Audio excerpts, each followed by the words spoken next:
Start. In his statement before the police, he said that in the morning he, along with his two younger brothers, PW6 and the deceased, was sitting on the chabutra of their baithak in their village when deceased proceeded for his house to bring the clothes for getting ready to go to Faridpur, where he was due to appear in the BA examination. As he reached the Chaupal where the lane turned, he was waylaid by the accused and his friend armed with knives. As to the cause of the said incident, he further stated that shortly before the occurrence, his younger brother was elected as the village sarpanch. He did not pay any heed to the unreasonable demands of the accused, and this greatly annoyed them as they thought of themselves as the Chaudhary of the village.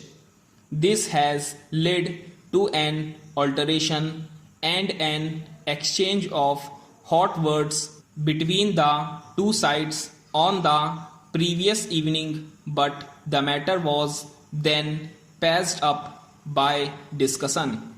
He finally stated that the accused, in league with one another, had killed his brother by giving him knife and lathi blows. After the occurrence, he brought his friend to the civil hospital Kanpur, where he was declared brought dead.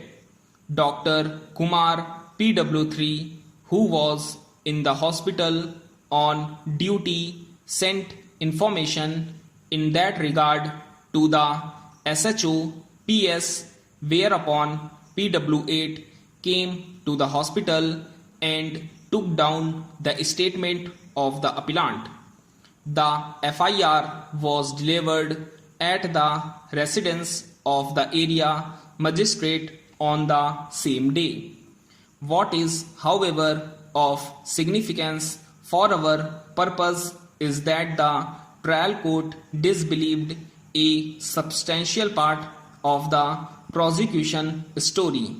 The trial court did not accept the prosecution case that accused were present at the place of occurrence and accordingly directed their acquittal.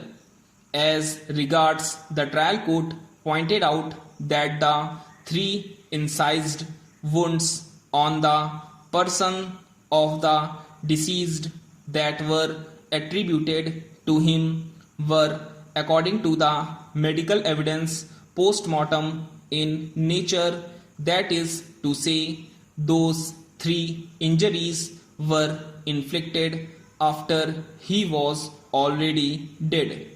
The medical evidence thus clearly eliminate the participation of his friend in the case. He too was therefore acquitted.